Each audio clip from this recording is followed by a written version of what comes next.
living life, every day, late at night, not okay. All I want, and I pray, all I need are some better.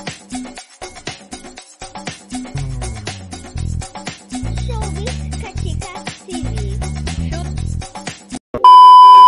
Hello mga kachika!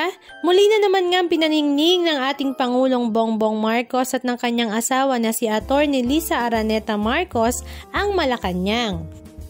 Ito nga ay nang pangunahan nga nila ang pagpapailaw ng giant Christmas tree sa Malacanang.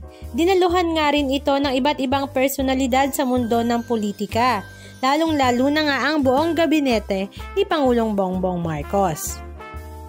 Spotted din nga sa early Christmas party na ito sila Heart Evangelista at ang kanyang asawa na si Chis Escudero maging si Team Yap. At syempre dahil special nga ang advanced Christmas party sa Malacanang ay inimbitahan nga nila ang veteran Christmas singer na nag-iisang Jose Marichan na talaga namang ikinatuwa ng lahat. Sa kanilang mga social media account ay binahagi nga nila ang ilan sa mga video clips ganap. Halika at panoorin natin.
Anong masasabi nyo mga kachika? Just comment down below.